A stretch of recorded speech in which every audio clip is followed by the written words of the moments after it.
Bueno, buenas tardes, buenas noches, buenos días a todos y todas. Hoy vamos a ver un material que hemos preparado para la unidad 3. Vamos a comenzar. Este material es complementario de la unidad 3, de lo que estábamos viendo nosotros, que ya vimos para el parcial. Y va a reflejar de alguna manera puntos que están contenidos, como dice bien el título, en la Constitución de la provincia de Mendoza. Para comenzar vamos a decir que el esquema constitucional de la provincia de Mendoza, la Constitución de 1916 va a reflejar el espíritu, podríamos decir, del liberalismo de esa época. Se va a hacer casi, podríamos hablar casi 50 años después, porque la Constitución Nacional se hace en 1853, la primera Constitución nacional. Recién en 1860 se une Buenos Aires y en 1916 nosotros como provincia hacemos una constitución, que es esta constitución que vamos a trabajar hoy. ¿Qué característica tiene? Bueno, primero las constituciones representan el modelo político, la foto del modelo político de ese momento, de esa época, ¿sí? Entonces, como modelo político de la época, voy a poner la hora acá, acá estamos. Como modelo político va a representar, sin duda, va a representar la estructura de poder que había en ese momento. El liberalismo era la ideología, podríamos decir, dominante. A nivel nacional habían empezado a surgir los movimientos más de corte popular, pero básicamente estos esquemas que se hacían de diseño de provincia y de organización política responde a este modelo del liberalismo y con sus famosas consignas del orden y el progreso. Al esquema tripartito que nosotros conocemos de poder legislativo, poder ejecutivo y poder judicial, se le agrega todo lo que tenga que ver con los municipios, es decir, con la configuración del poder local, del municipio, el poder local. Y además se van a crear 3 instituciones, hay otras más, pero nosotros vamos a dedicarnos a ver 3 instituciones que le van a dar jerarquía, se van a crear con jerarquía constitucional. ¿Qué quiere decir? Van a estar asimilados como un artículo de la Constitución por cual tienen una validez que es necesario para modificarlo, necesario justamente modificar la Constitución. Tienen un rango diferente a otras instrumentos, instituciones, organizaciones que puedan crearse dentro del Estado. Y que reflejan este espíritu del liberalismo, el orden y el progreso, ¿no? El liberalismo, la generación de 1890, es una generación que se forma básicamente en Europa, con el liberalismo europeo, con el iluminismo francés, inglés, en España también, digamos, tienen toda una formación, y esa formación la que de alguna manera va a llevar a que las clases dirigentes de nuestro país en ese momento tenían que ver, estaban muy imbuidas de ese espíritu.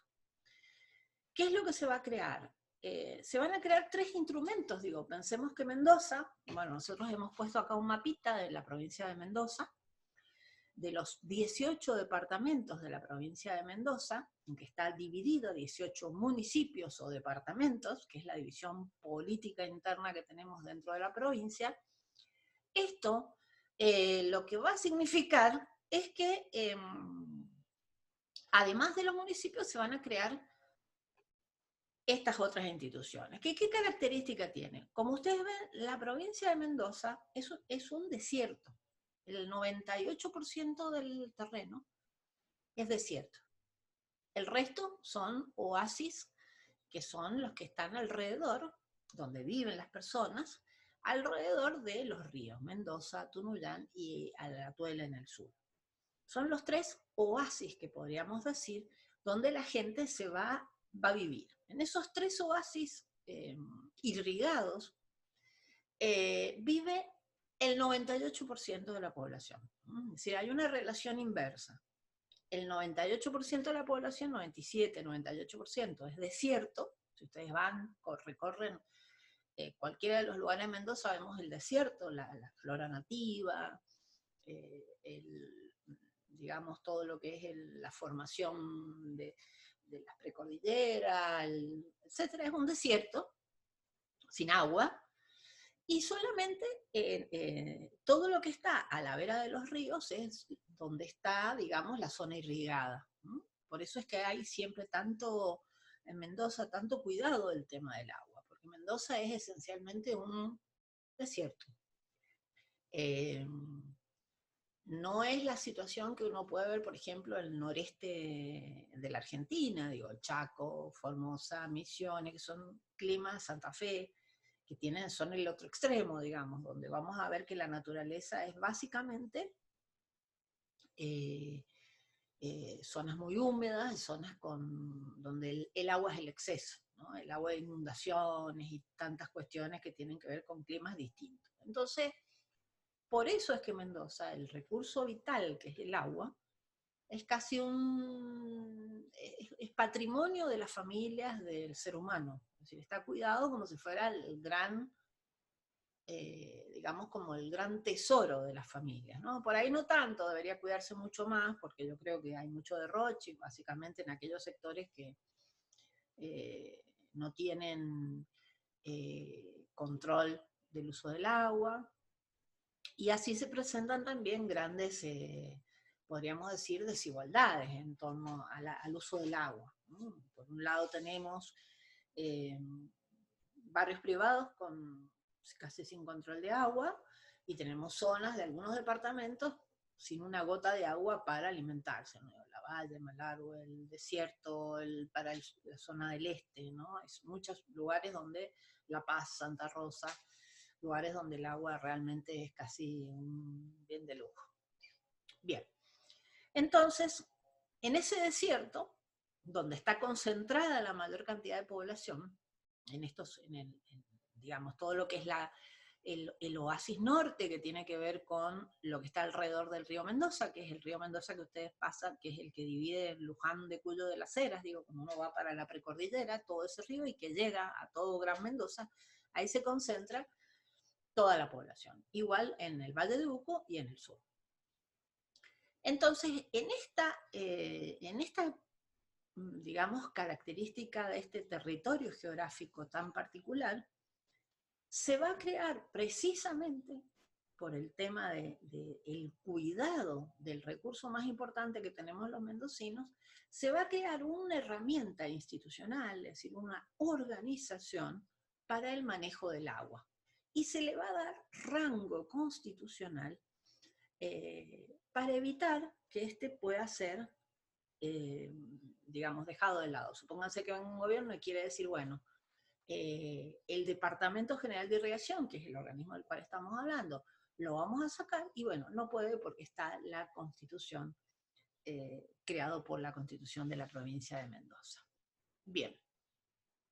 Así se crea el Departamento General de Irrigación. Nosotros igual ya teníamos una ley de aguas, que fue una de las primeras leyes importantísimas de la provincia de Mendoza, que no vamos a entrar en ese detalle.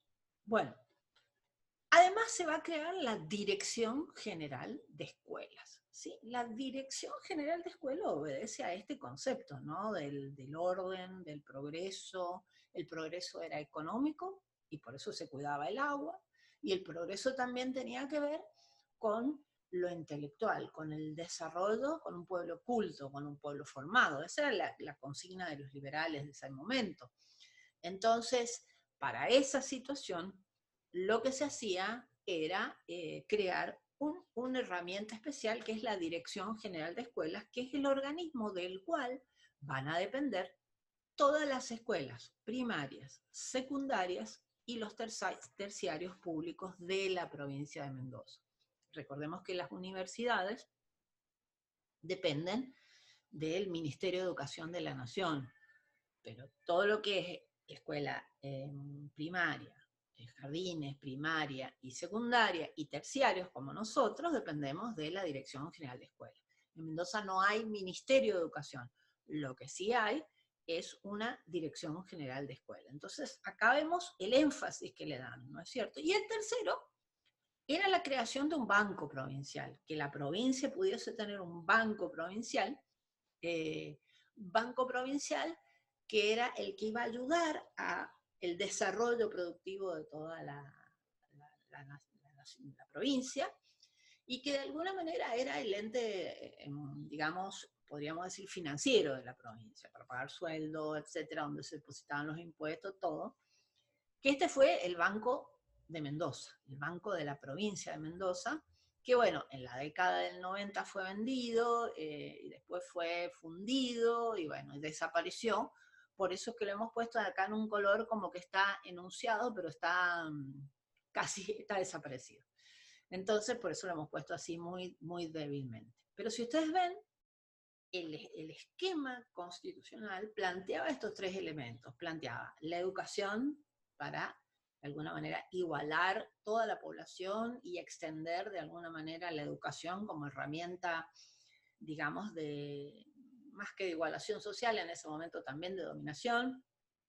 El Departamento General de Irrigación, que es el que iba a cuidar el recurso vital del agua en un desierto, y el Banco de la Provincia de Mendoza, que era el banco que iba a financiar todas las actividades que se desarrollaran.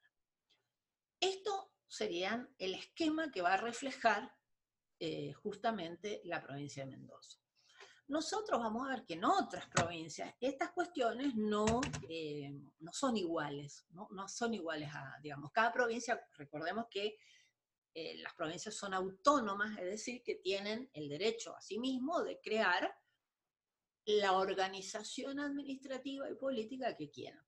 Hay provincias que tienen, por ejemplo, San Juan tiene la estructura, por supuesto, de división de poderes, pero el poder legislativo es unicameral. ¿Qué significa unicameral? Que hay una sola cámara. No es como en la provincia de Mendoza, que tenemos de diputados y de senadores, sino que es unicameral. Bien. A todo esto hay otros organismos más, pero bueno, nosotros no lo vamos a ver todo en la Constitución, vamos a ver algunas partes. Y este que está en rojo, que lo hemos puesto afuera de estos también, del resto de los organismos, es el Tribunal de Cuentas. ¿Qué es el Tribunal de Cuentas? Ya lo vamos a ver enseguida.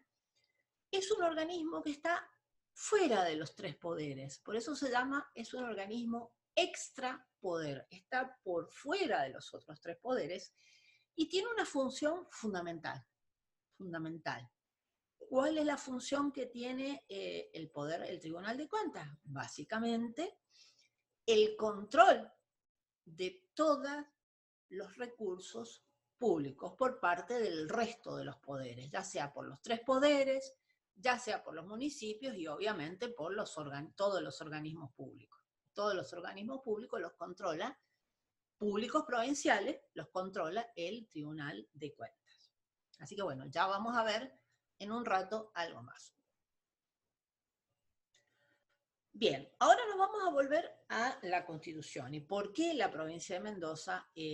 Algunas cuestiones que tienen que ver también con la particularidad que tiene la estructura organizativa del gobierno y de la administración, después vamos a ver pública en Mendoza. En primer lugar, se habla de que la provincia es parte integrante de la nación, inseparable de la nación argentina, y la Constitución Nacional es su ley suprema. Su autonomía es la esencia de su gobierno y lo organiza bajo la forma representativa republicana y manteniendo para sí todos los poderes no conferidos al gobierno nacional. ¿Qué quiere decir esto?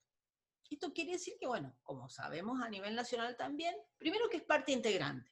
Es decir, que esto de que se pueda salir el Mendoxit es una barbaridad. No se puede ir de Mendoza y hacer otro estado. No lo puede hacer.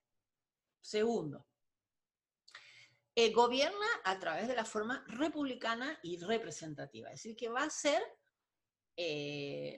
a través de sus representantes. El pueblo no gobierna directamente.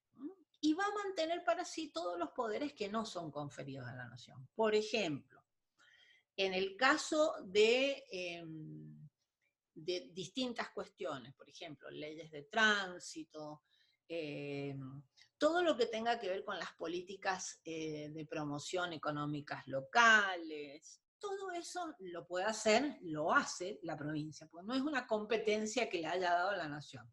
Por ejemplo, ¿qué sí se le otorgó a la nación? La competencia de acuñar moneda, de tener un banco central, digamos, en la política macroeconómica sí es competencia del gobierno federal. Pero desde acá, acciones promocionales, acciones que tengan que ver, por ejemplo, lo que se hace con, qué sé yo, subsidios para la recolección para la cosecha, para el levantamiento de la uva, subsidios que se hacen para malla antigranizo, son todas políticas provinciales que sí las puede hacer la provincia de Mendoza. Bueno, y después hay un agregado que se hace en una de las reformas de la Constitución, que es muy importante, y que incluso podemos decir que va a ser uno de los elementos que va a ser agregado y que va a ser en el futuro determinante de un montón de reivindicaciones populares, etcétera, que tiene que ver con la parte del artículo primero que habla de los yacimientos de hidrocarburos líquidos gaseosos, como también toda otra fuente natural de energía sólida, líquida o gaseosa, situadas en el suelo o en el subsuelo. Pertenecen, esto es lo importantísimo, al patrimonio exclusivo, inalienable e imprescriptible del Estado provincial. ¿Qué quiere decir esto? Quiere decir que la provincia de Mendoza, el gobierno de la provincia de Mendoza, la provincia en su conjunto, somos dueños del Estado provincial de todo lo que se encuentre en el suelo o subsuelo.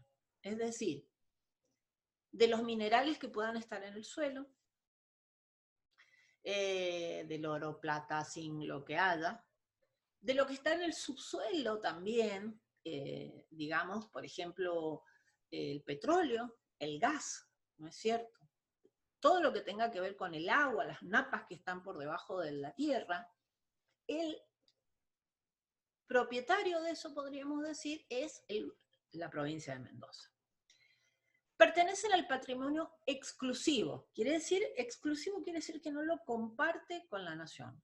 Es de la provincia de Mendoza. Inalienable. ¿Qué quiere decir inalienable? Que no puede ser vendido, ni regalado, ni donado, ni nada. No puede ser que Mendoza le done el oro a la nación. No puede hacerlo. Imprescriptible del Estado provincial. Imprescriptible quiere decir que no tiene fecha de caducidad su derecho. Es un derecho que tiene de generaciones en generaciones y no se acaba en el tiempo, no prescribe con el tiempo, ¿sí? Esto es muy importante. ¿Por qué? Porque acá se terminó de definir cuál es la auténtica propiedad de esto, ¿no? Por eso uno puede plantearse, bueno, ¿qué pasa con San Juan, que tiene yacimientos concesionados sobre su cordillera de oro? Porque San Juan es una provincia autónoma y Mendoza es autónoma. Y la nación no depende de la misma provincia si se hace la explotación o no de esos recursos. Porque tiene el patrimonio exclusivo, inalienable e imprescriptible. Pero además agrega, esto que es muy importante, no solamente para nosotros, sino para las generaciones futuras, ¿no? La explotación de estos recursos debe ser preservada en beneficio de las generaciones actuales y futuras. En beneficio de las generaciones actuales y futuras. No obstante ello, plantea, la provincia puede acordar con otras o con el gobierno nacional sistemas regionales de explotación. Es decir, ¿qué significa esto? Significa, nosotros podemos, como provincia, hacer un convenio con San Juan o con la nación para explotar un recurso natural. Sí. Ahora, ¿quién siempre es el dueño de ese recurso? La provincia de Mendoza. Me parece que este artículo primero pone el centro del eje y de la fundamentación de muchísimos debates que han habido en los últimos tiempos, ¿no? referido al agua y al uso de los recursos naturales, y creo que es uno de los artículos que todos los mendocinos deberíamos conocer. Así que bueno, por eso nos hemos detenido en este punto. Vamos ahora a pasar, estos son como pastillitas de distintos temas, ¿sí? El resto ya lo hemos visto, cómo está estructurado, los tres poderes. Nosotros dijimos que el poder legislativo de la provincia de Mendoza es bicameral. ¿Bicameral qué quiere decir? Dos cámaras. Cámara de Diputados, Cámara de Senadores, ambos duran 4 años en sus cargos, pueden ser reelectos, ¿no? Además de eso, algunas cuestiones así llamativas que han quedado de alguna manera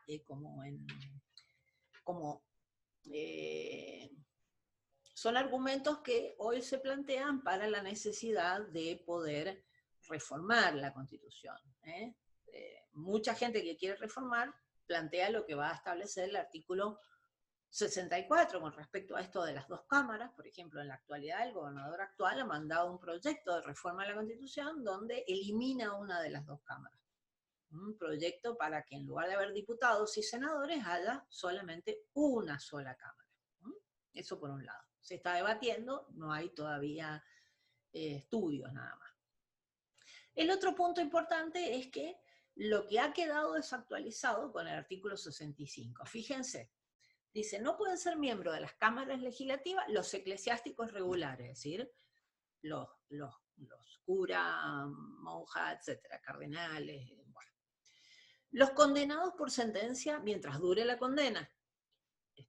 Los encausados criminalmente después de haber dictado auto de prisión preventiva en delitos no escarcelables. Y lo cuestionado de este artículo es los afectados por incapacidad física o moral. Es decir, que acá lo que está planteando esto es que no pueden ser legisladores las personas que tienen una incapacidad, una discapacidad física. Una persona ciega no lo puede ser, una persona que tiene la movilidad restringida, una persona que tiene problemas auditivos no lo puede ser.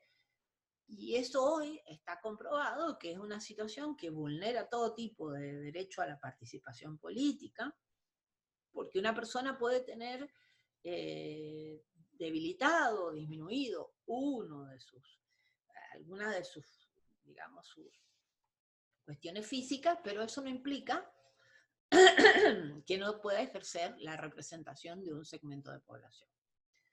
Así que este es un artículo muy cuestionado y que es uno de los que hay prácticamente consenso que debería sacarse, porque no puede ser que por incapacidad física o discapacidad no se pueda ser legislador. Y incapacidad moral es mucho peor todavía, bueno, no sé si es peor, pero es mucho más difícil de determinar. ¿Qué es incapacidad moral?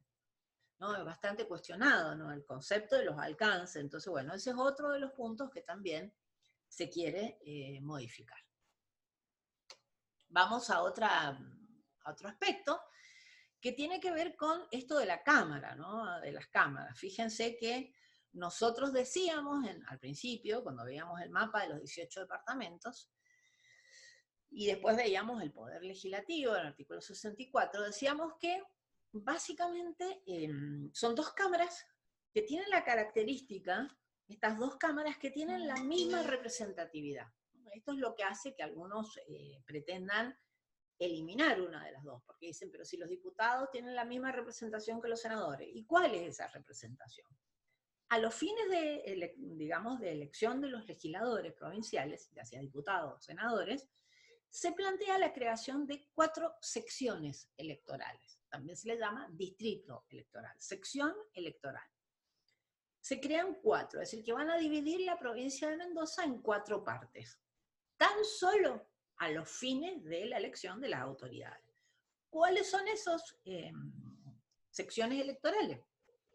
Tenemos la primera sección, que va a estar formada por todo el gran, digamos, por Capital, Guaymallén, Las Heras y Lavalle. La segunda sección electoral, que está formada por San Martín, Maipú, Rivadavia, Junín, Santa Rosa y La Paz, es decir, todo el este, de Maipú para allá, todo el este, para allá digo, hacia el este. La tercera sección electoral, que es Godoy Cruz, Luján y el Valle de Uco. Y la cuarta sección electoral, que es el sur. Entonces, es como que se dividió en 4 partes, es decir, que cuando uno vota diputados o vota senadores, lo que va a estar votando básicamente son legisladores por el distrito electoral. Si yo vivo, por ejemplo, en Capital, voy a votar los legisladores de la primera sección.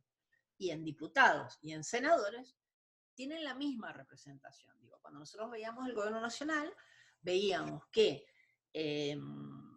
a nivel nacional se podían, digamos, los diputados de la nación representaban al pueblo, es una representación de tipo cuantitativa, mientras más habitantes tenés, más representantes tenés, y en senadores no, es una representación igualitaria de todas las provincias, hay 3 legisladores, 3 senadores, 2 por la mayoría y 1 por la minoría. Pero en el caso de la provincia de Mendoza, el órgano legislativo tiene la misma representación. Las 2 cámaras representan a los mismos distritos. En este sentido hay proyectos, como le decía, el gobernador quiere eliminar una de esas cámaras. Hay otros proyectos que lo que plantean es, en el caso de que se llegara a reformar la Constitución en algún momento, esas 2 cámaras plantean una representación por distrito electoral y otra por departamentos, porque no hay una representación departamentales, digamos, hay muchas ideas y muchos proyectos que están dando vuelta hace muchos años. Todos los gobiernos de la democracia han tratado de reformar la Constitución provincial, porque básicamente tiene un tema, esto por supuesto de opinión, que es que es una de las pocas constituciones del país, provinciales, que el gobernador no puede ser reelecto. Recordemos que el gobernador, el ejecutivo se va a ejercer de modo unipersonal, el vicegobernador no forma parte del ejecutivo, pero además no puede ser reelecto, es decir, que duran 4 años en su cargo, no se pueden reelegir. Para poder reelegirse tienen que dejar pasar un periodo, y eso muchas veces en las democracias modernas se ha demostrado también que corta los procesos, porque 4 años... cada 4 años no alcanzan los gobernantes, o por lo menos, bueno, esto es opinión, por supuesto, no alcanzan a desarrollar políticas y completarlas en 4 años. Bien, luego la Cámara de Diputados. Vamos a ver algunas cuestiones muy... bueno, lo que dijimos recién, ¿no es cierto?, de la representación de la población, ustedes después lo van a ver con más detenimiento el Power. Algunas disposiciones comunes a las cámaras, ¿no es cierto? Estas disposiciones comunes a ambas cámaras tienen que ver con, hay 2 periodos de sesiones, uno el ordinario y otro el extraordinario. El ordinario es del 1 de mayo al 30 de septiembre de cada año, puede prorrogarse por un mes más. Y el extraordinario es cuando es convocado por el Poder Ejecutivo normalmente, pero en ese segundo periodo extraordinario es para tratar temas, aquellos temas que específicamente hayan quedado pendientes, ¿no es cierto? Normalmente se abre ese periodo extraordinario ya con algunos temas concretos, el presupuesto, lo que quedó, algunas normas específicas, ¿no? Bien, después ustedes lo van a leer con más derecho, más profundidad. Con respecto al tema de la protección e inmunidad legislativa, es lo que muchas veces hablan de fueros, ¿no es cierto? Es decir, cada legislador tiene inmunidad de su persona. Eso está bien, porque eso implica de alguna manera la posibilidad de que él pueda expresarse libremente sin tener censura por sus ideas y votar sin ningún tipo de cuestionamiento. Por supuesto que si comete un delito o si ese delito común, está robando, mata a una persona, eso inmediatamente los fueros son sacados y y pueden ser que corra, digamos, las acciones penales correspondientes. Bueno, con respecto al procedimiento para la formación de leyes, esto es muy importante también, porque lo vimos también a nivel nacional, y vamos a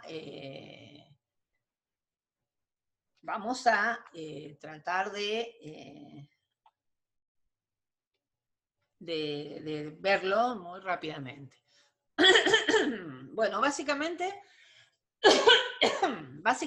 lo que podemos decir es que existen 2 cámaras en la provincia de Mendoza, al igual que Nación. Un proyecto puede entrar por cualquiera de las 2 cámaras. Una vez que entra en una cámara que se llama cámara de origen, va a la otra que es la revisora. Si esta la aprueba, la ley queda sancionada y de allí falta un paso todavía para que la ley entre en vigencia, que es la promulgación por parte del Poder Ejecutivo. Es decir, sale del ámbito del legislativo y va al gobernador de la provincia para que la promulgue. ¿Qué es la promulgación? La promulgación implica la aprobación, podríamos decir, implica la conformidad con la ley que se ha sancionado, y se supone que la Constitución plantea que si pasado 10 días el gobernador, el Poder Ejecutivo no la cuestionó a esa ley queda promulgada, queda como aprobada esa ley. Y ahí lo que falta para que complete para que comience la vigencia es la publicación. La publicación, ¿sí? Bien.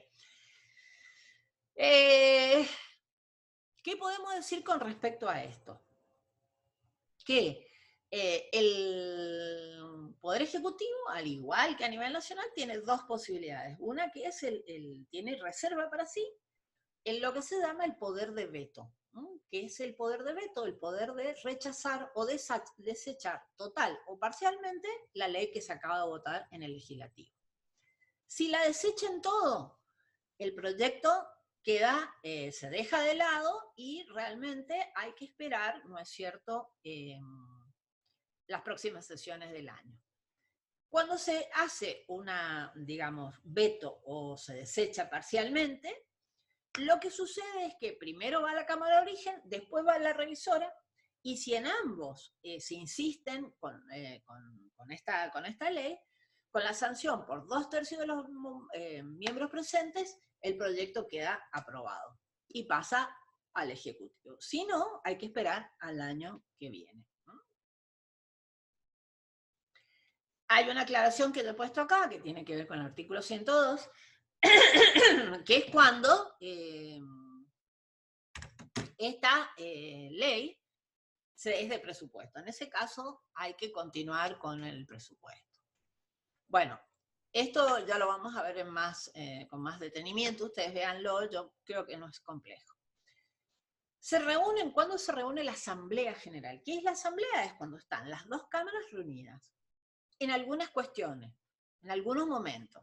Apertura de las sesiones del periodo ordinario, para recibir el juramento de ley del gobernador y el vice, para tomar en consideración la renuncia, para tomarle el juramento a los legisladores, y para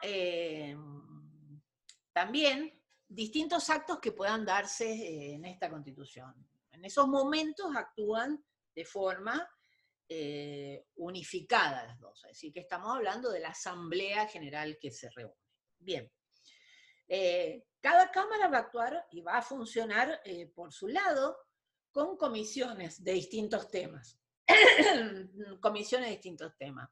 Esas comisiones van a actuar y después puede ser que pasen de una cámara a la otra, y también existen algunas cámaras que, de acuerdo al tema, por ejemplo, una bicameral de seguridad, se conforma para estudiar el tema con miembros de las 2 cámaras. Eso también puede sucederse, ¿sí? Entonces, bueno, vamos a dejar hasta acá por una cuestión de tiempo la primera parte que tiene que ver con el funcionamiento de la legislatura de la provincia de Mendoza.